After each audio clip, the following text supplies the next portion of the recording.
Urdu book summaries में खुश आमदेद। आज जिस किताब की समरी लेकर हम आपकी खिदमत में हाजिर हुए हैं उसका नाम है मैन्स सर्च फॉर मीनिंग और इसके ऑथर हैं विक्टर फ्रैंक। 1940 में होलोकॉस्ट के वक्त विक्टर फ्रैंक ने कई साल एक कैदी की तरह जेल में गुजारे। उनके माँ बाप, भाई और बहन को जान से मार दिया गया था। उन्हें बाकी यहूदी कैदियों के साथ बहुत गंदी हालत में रखा जाता था। उन्हें खाने के लिए भी ज्यादा नहीं मिलता था और उनके इर्द गिर्द हर वक्त मौत जैसे नाचती रहती थी। कभी लोग खाने की कमी से मर जाते थे और कई बार जहरीली गैस की वजह से। और जहाँ ज्यादातर कैदी कुछ दिनों के बाद ही हिम्मत हार कर अपनी जिंदगी में उम्मीद खो देते थे, वहीं विक्टर के लिए हर लम्हा एक माने से भरा था। वो इसलिए क्योंकि वो एक न्यूरोलॉजिस्ट और साइकियाट्रिस्ट थे, जिसकी वजह से उनके लिए हर नया दिन बहुत दिलचस्प था, क्योंकि उन्हें हर तरह के लोगों का बिहेवियर देखने को मिलता था। विक्टर ने इस किताब में बताया है कि उनकी तरह ही इतनी ज्यादा मुश्किलात में भी जो लोग उम्मीद का दामन हाथ से नहीं छोड़ रहे थे, उनका जिंदगी को देखने का नजरिया कुछ ऐसा था कि वो सूरत हाल को एक चैलेंज की तरह देख रहे थे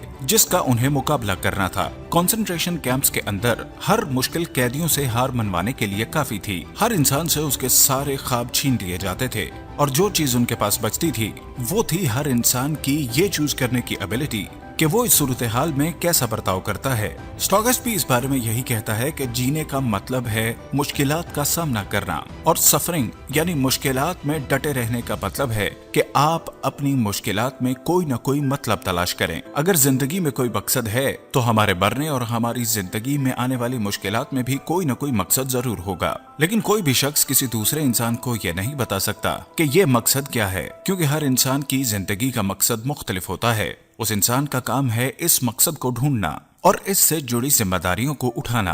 किताब में बताया गया है ये मैटर नहीं करता कि हम जिंदगी से क्या एक्सपेक्ट करते हैं, बल्कि असल सवाल तो ये है कि जिंदगी हमारे से क्या एक्सपेक्ट करती है। खुद से जिंदगी का मकसद पूछने की बजाय अपनी जिंदगी को ऐसे देखो कि जिंदगी हर मिनट और हर घंटे आपसे पूछ रही है कि आप इस जिंदगी और इस दुनिया में क्या कंट्रीब्यूशन देके जा रहे हैं। फ्रैंकलिन के मुताबिक जीने का असल मकसद है जिंदगी के मसाइल का सही जवाब ढूंढने की जिम्मेदारी लेना और इन जवाबों को ढूंढने के रास्ते में रखी गई रुकावटों को हटाना, यानी कि अपनी जिंदगी में एक वजन उठाना और फिर किसी चीज के लिए जिम्मेदार बनना। ये बहुत जरूरी है। फ्रैंकलिन ने एक जर्मन फिलोसोफर को कोट करते हुए कहा है कि वो जिसकी जिंदगी में मकसद होगा उस मकसद को पाने के लिए कुछ भी करेगा और उसके लिए सब कुछ बर्दाश्त करेगा। अपने साइकियाट्रिक वर्क के दौरान भी फ्रैंकलिन ने ये देखा कि उनके मरीजों की जिंदगी में मकसद कितना जरूरी है। उन्होंने ये बात नोट की कि जिन मरीजों के पास कोई मकसद नहीं था उन्हें आसानी से किसी भी चीज की लत लग जाती थी, उन्हें बहुत ज्यादा गुस्सा आता था और उनमें डिप्रेशन भी ज्यादा था। इसके साथ ही फ्रैंकलिन ने यह भी बताया कि मकसद एक आरामदेह जिंदगी, पैसे और अय्याशी के साथ बिल्कुल भी मुंसलिक नहीं है, क्योंकि जब हमारी जिंदगी कुछ आसान हो जाती है और हम मुसलसल जिंदा रहने के लिए लड़ नहीं रहे होते तो हमारे दिमाग में ये सवाल आता है कि आखिर हम क्यों जिंदा रहें। आज के दौर में ज्यादातर लोगों की यही कहानी है। उनके पास जिंदा रहने के वसाइल तो दस्तयाब हैं, लेकिन उनके पास जिंदा रहने की कोई वजह नहीं है। जिंदगी के इस खालीपन को विक्टर ने नाम दिया है एग्जिस्टेंशियल वैक्यूम।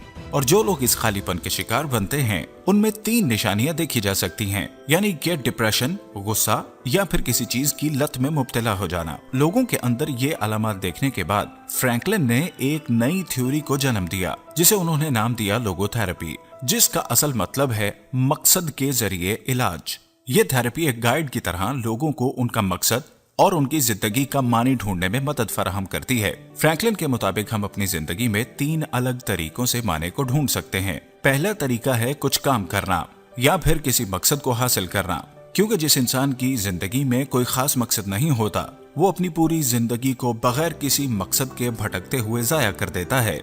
हर इंसान में इस दुनिया में कुछ न कुछ नया और कुछ न कुछ अनोखा और अछूता करने की ताकत मौजूद होती है। वो सिर्फ तभी बाहर आती है जब वो एक टारगेट सेट करता है और किसी ऐसी अनोखी चीज को जन्म देता है जो सिर्फ उसके अनोखे तजर्बे से ही वजूद में आती है। इस तरह से किसी मकसद को पूरा करना बहुत ज्यादा मानेखेज हो जाता है, क्योंकि हम इंसान अपने मुआशरे में एक बामकसद और बहुत ज्यादा फायदेमंद एहसास के साथ जिंदा रहना चाहते हैं। अगर हम हर लम्हे कुछ न कुछ काम करके प्रोडक्टिव नहीं बन रहे होते तो फिर हम डिप्रेस और बहुत ज्यादा यूजलेस फील करने लग जाते हैं। यही वजह है कि हम दूसरे लोगों को उनके काम से जानते हैं और उनके काम से ही उनको याद रखा जाता है। इसलिए फ्रैंकलिन का बोलना है कि जिस भी चीज के लिए आप पैशनेट हो उसे अपनी जिंदगी का मिशन बना लें। और अगर आपका कोई पैशन, इंटरेस्ट या फिर हॉबी नहीं है, या फिर आपको ये नहीं पता कि आपको किस काम को अपनी जिंदगी का मकसद बनाना चाहिए, तो बस अपनी जिंदगी में बाहर निकलिए और नए नए तजर्बात कीजिए, अपने नॉलेज को बढ़ाइए और अपनी सलाहियतों में जरूर इजाफा करें। उसके बाद नए नए मौके को जिंदगी में तलाश करें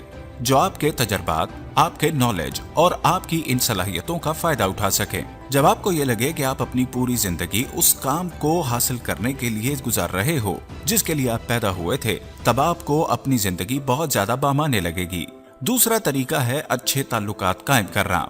और फ्रैंकलिन के लिए प्यार और मोहब्बत की डेफिनेशन दूसरों से जरा मुख्तलिफ है।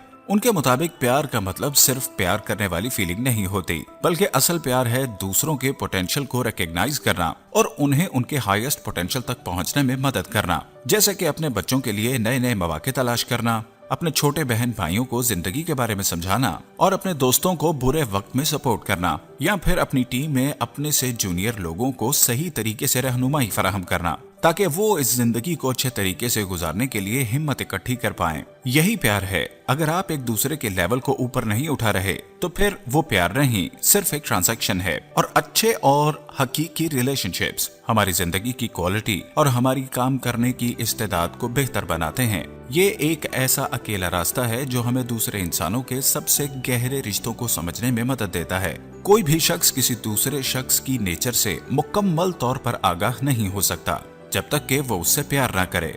और आपके सारे रिलेशनशिप्स का, आपके सारे ताल्लुकात का अल्टीमेट नतीजा यही होना चाहिए। यानी अगर आपकी जिंदगी में कोई माने नहीं है तो किसी ऐसे इंसान को ढूंढो जिसकी जिंदगी आप बेहतर बना सकते हैं। जिंदगी में माने ढूंढने का तीसरा तरीका है अपनी जिंदगी में आने वाली मुश्किलात को बहादुरी के साथ बर्दाश्त करना और उसकी जिम्मेदारी लेना। फ्रैंकलिन ने अपनी मिसाल देते हुए बताया है कि किस तरह से इतनी मुश्किलात के बावजूद उन्होंने खुद को वहां से निकलकर कंसंट्रेशन कैंप के हवाले से अपने तजर्बात के ऊपर लोगों को बयान करते हुए, लोगों को लेक्चर देते हुए इमेजिन किया, जिसकी वजह से उनका सारा दुख और दर्द बहुत मानों से भर गया। वो कंसंट्रेशन कैंप के अंदर अपनी जिंदगी का गुजारा हुआ हर लम्हा एक साइंसी नजरिए से देखने पर मजबूर हो गए। इस तरह से वो लोगों की नफ्सियात को समझने के साथ साथ अपनी मुश्किलात को भी कम कर रहे थे। इसलिए उन्होंने हमें एक नसीहत करते हुए कहा है कि जब भी आप किसी मुश्किल में फंसे हो या फिर बहुत बुरा फील कर रहे हो, तब उस मुश्किल का एक फायदा ढूंढें और अपने आप से पूछें कि मैं किस तरह से